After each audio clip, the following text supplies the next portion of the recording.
Hello friends, so let's talk about CAR, CAR, that is Causal Analysis and Resolution. Causal Analysis and Resolution ये software process improvement का एक बहुत ही important part है और ये एक सपोर्ट प्रोसेस एरिया भी है for CMM level 5 maturity level. And this is the most important part of level 5 organization where you want to find the root cause of the problem. जहाँ पे कि आपके लिए रूट कॉज जो find करना है डिफेक्ट का वो फाइंड करते हैं आप और फ्यूचर में आप ध्यान रखते हैं कि ऐसे डिफेक्ट फिर से रिकर ना हो और जो इशू हो गया है तो उसको कैसे रिजॉल्व किया जा सकता है और फ्यूचर में इस तरह के डिफेक्ट्स को रिजॉल्व करने के लिए क्या एक्शन स्टेप्स हो सकते हैं.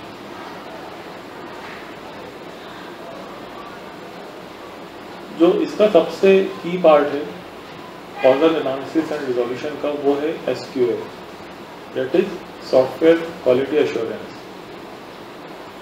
जिसमें कि आप डिस्क्रिप्शन, स्टैंडर्ड्स और प्रोसीजर सेट करते हैं और फिर आप ये देखते हैं कि कौन से ऐसी पॉइंट्स हैं जो कि नॉन कंप्लाइंट हैं इन प्रोसीजर, डिस्क्रिप्शन और स्टैंडर्ड से.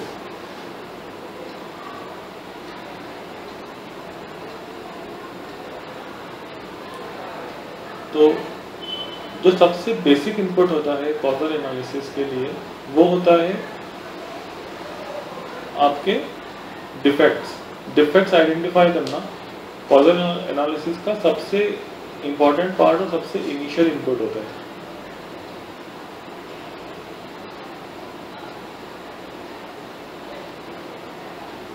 फिर आप मेजरमेंट एंड एनालिसिस करते हैं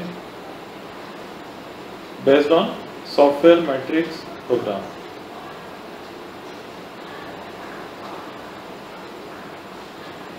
तो अगर हम मेन प्रोसेस एरिया देखें सॉफ्टवेयर प्रोसेस इंप्रूवमेंट के लिए तो हमारे पास में 3 एरियाज होते हैं. Process and product quality assurance, दूसरा है जिसको कि हम SPO भी बोलते हैं, process and product quality assurance. Secondly हमारे पास में होता है मेजरमेंट एंड एनालिसिस MA और थर्ड है कॉजल एनालिसिस एंड रिजोल्यूशन. तो जो कॉजल एनालिसिस होता है ये आपको बहुत डेप्थ में जाके एनालिसिस करना पड़ेगा और काफ़ी रिसर्च करने के बाद में आपको प्रॉपर रूट कॉज मालूम पड़ेगा किसी भी प्रॉब्लम का. अब इसके 2 पार्ट होते हैं कॉजल एनालिसिस के. पहला होता है कि आप जिसमें कि मैक्रो प्रॉब्लम आइडेंटिफाई करते हैं और सेकंडली आप जिसमें माइक्रो प्रॉब्लम आइडेंटिफाई करते हैं. अब दोनों के मैक्रो प्रॉब्लम और माइक्रो प्रॉब्लम दोनों के आइडेंटिफिकेशन का मैकेनिज्म अलग है. फॉर मैक्रो प्रॉब्लम आइडेंटिफिकेशन आप यूज करते हैं टूल्स जैसे कि कॉज एंड इफेक्ट डायग्राम या फिशबोन डायग्राम भी बोलते हैं इसको.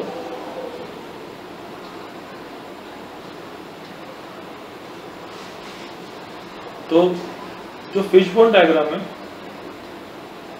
इसमें आप बहुत सारे जो भी आपकी आइडेंटिफाई आप कर सकते हैं पॉसिबिलिटीज और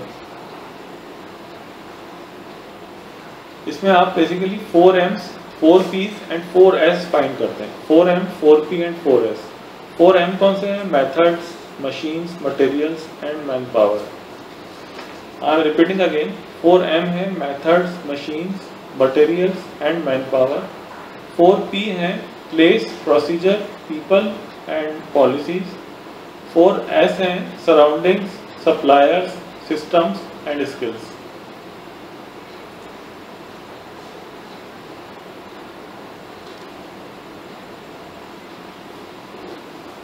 तो मैक्रो में आप पॉसिबिलिटीज फाइंड कर लेते हैं कि क्या पॉसिबिलिटीज हो सकती हैं और once you are aware of the possibilities you can move on to the micro identification of the causal root analysis.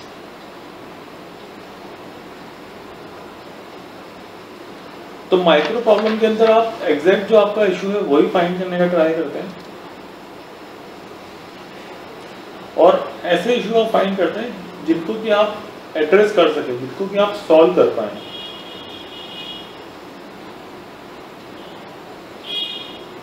इस स्टेज पे आते आते आपके पास में एक हाइपोथेसिस तैयार होना चाहिए या एक एजम्पशन आपके पास में कंप्लीट होना चाहिए and based on that you can perform the testing.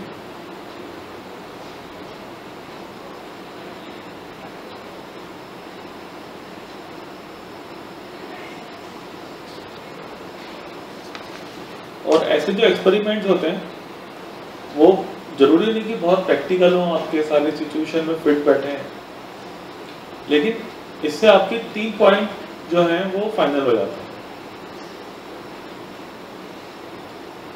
पहला तो ये कि आपका जो एजम्पशन आपने सेट किए थे मैक्रो आइडेंटिफिकेशन में वो सही है या गलत है।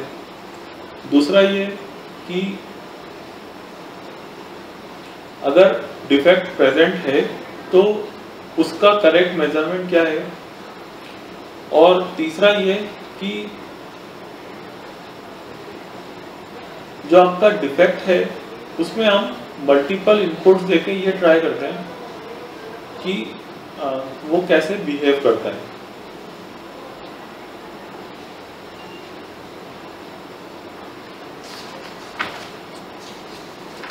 अब हम अगर रूट कॉज एनालिसिस का पर्पस देखें, so the main purpose of root cause analysis is to basically identify causes of defects and other root issues so that you can take necessary action to prevent them from occurring in the future and also how to resolve this particular defect.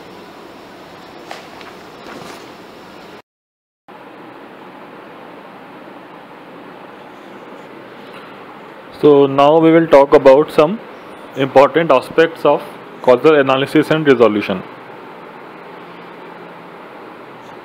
तो basically जो car activity होती है causal analysis and resolution, इसमें majorly जो activities perform होती हैं वो क्या होता है। सबसे पहली जो स्टेप परफॉर्म होती है वो होती है identify and analyse the causes of issue. जो भी इशू है बेसिकली हमको उसको आइडेंटिफाई करना होता है और जिसके कारण कि मतलब जो आपका रूट कॉज है प्रॉब्लम का, that you try to identify in causal analysis and resolution. फिर जो सेकंड स्टेप होती है कि इसको रिजॉल्व करने के लिए क्या स्टेप्स परफॉर्म करनी है। तो you try to find out various solution for that, जिसमें कि आप डिफेक्ट जो है वो और उससे रिलेटेड जो सॉल्यूशंस हैं पॉसिबली उन सॉल्यूशंस को आप लिस्ट डाउन करते हैं and how to prevent the similar kind of problem in future, that also you list down. So this is very important for the success of the current project also and for future projects as well. So, and this practice you try to establish across the organization, not just for your project, but you try to create some kind of knowledge base so that this activity, these action steps can be used across the organization.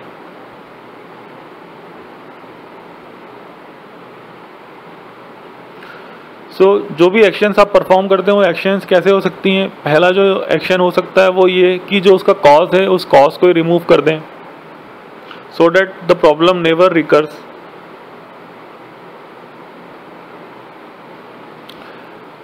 Secondly जो data है उसको हम analyse करते रहें। Proactively we keep on analysing the data and try to identify the potential problems and prevent this issue from recurring.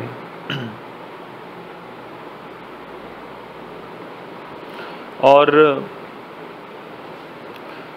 पहले उन issues को आपने सॉल्व करने में जो स्टेप्स फॉलो की थी,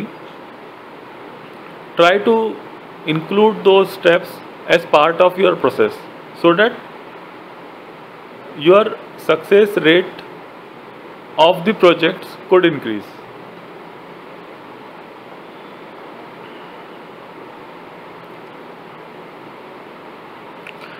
सेकेंडली, डिफेक्ट्स को रिजॉल्व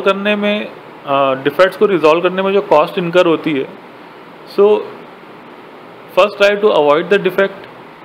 अगर डिफेक्ट आएगा तो पहले तो डिफेक्ट के कारण जो लॉस हुआ है, that loss is there.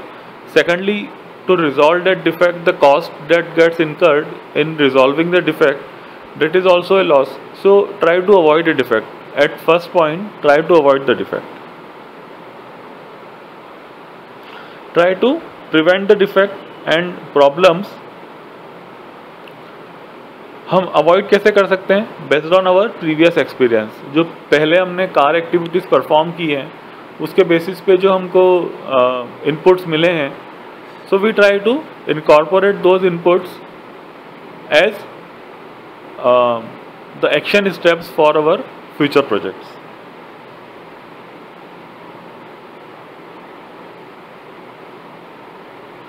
So this could also be some kind of lessons learned from the project. So car activities में हम जो भी हमारी action steps निकल के आ रही हैं, so we can include that as part of the lessons learned from the project.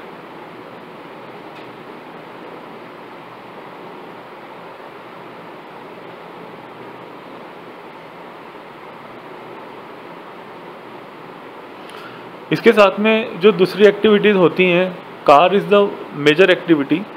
The other activities could include like measurement and analysis. So this is also a very important process. So these activities go hand in hand, like car activity, measurement and analysis activity, then your DAR activity, decision analysis and resolution.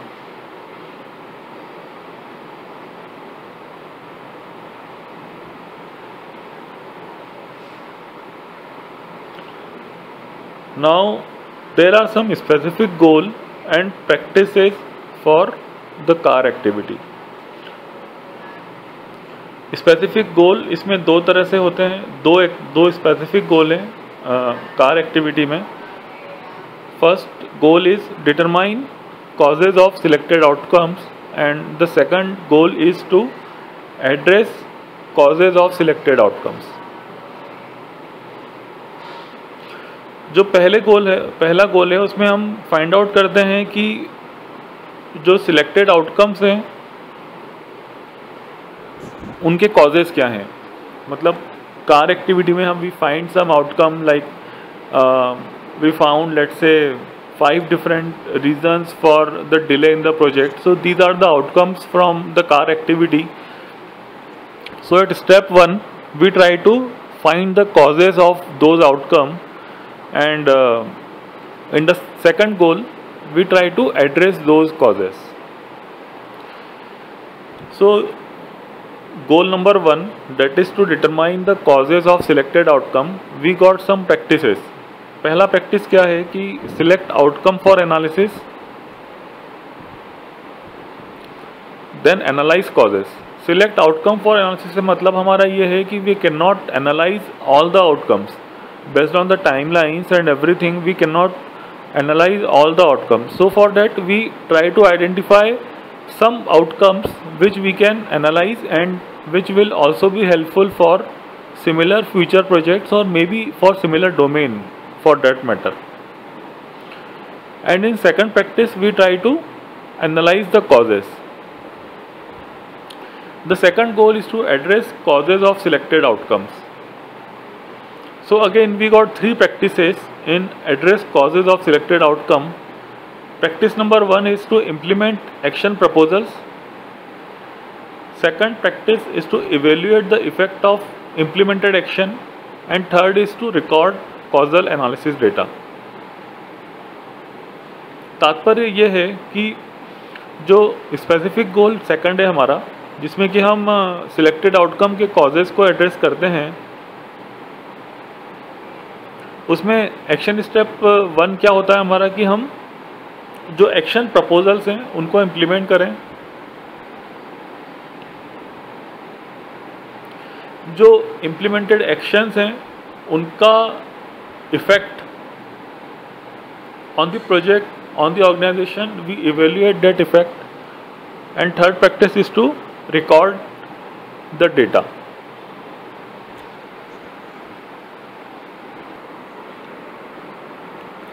Now let's go into the details of every goal and every practice. So specific goal 1 was to determine causes of selected outcomes.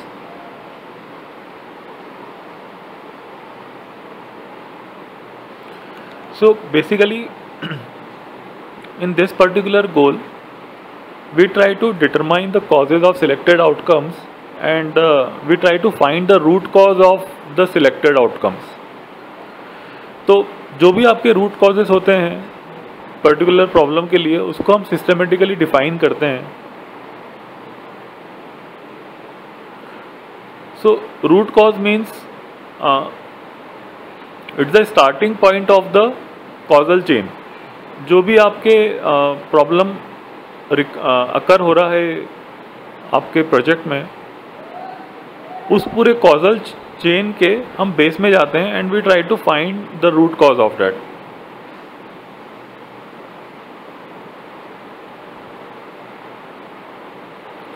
इसमें जो first practice था determine causes of selected outcome में जो हमारा first practice था that is select outcome for analysis.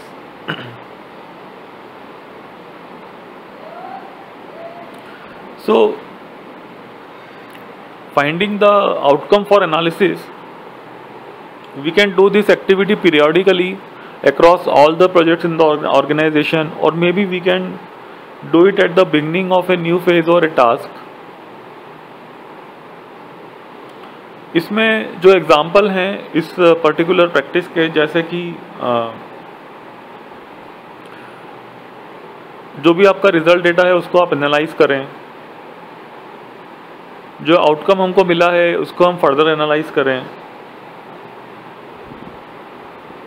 और जो data हमने इनिशियल एनालिसिस में जो रिक्वायरमेंट में जो हमने फाइंड आउट करा है उसका हम एनालिसिस करें कि प्रॉब्लम कहाँ पे आ रहा है. Now there are some sub practices in selected outcome for analysis practice. These sub practices are to gather relevant data. Second, to determine which outcome to analyze further. And third is to formally define the scope of the analysis. ये जो scope analysis है इसको हमको किस extent तक करना है. So you try to define that scope. The second practice that we have in goal 1 is to analyze the cause.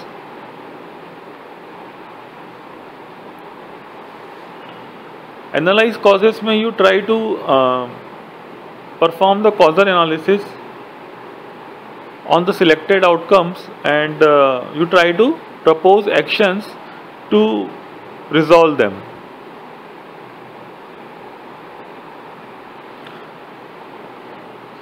There are some sub practices also in this practice.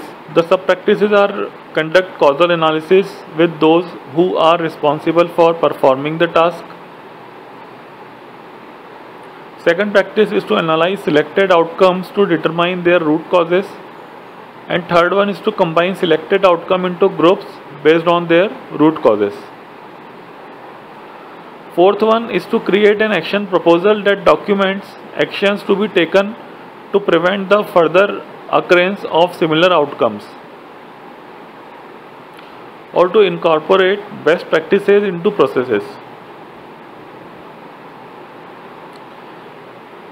In second specific goal, we try to address causes of selected outcomes.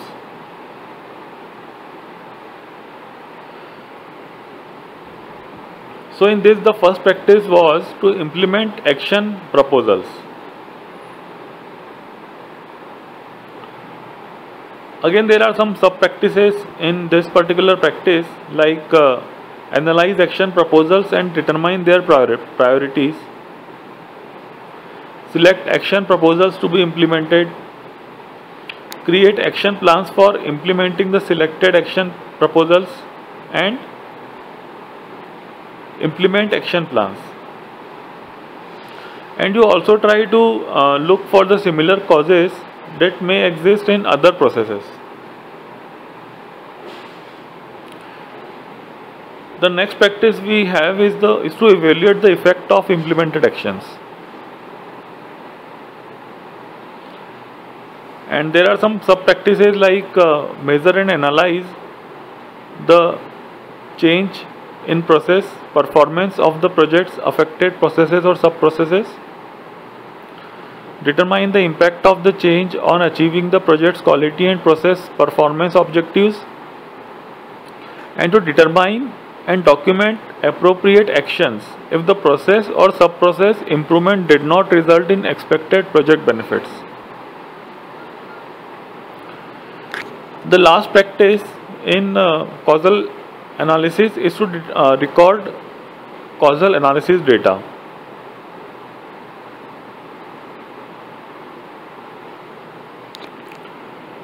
The first sub-practice is in record causal analysis data is to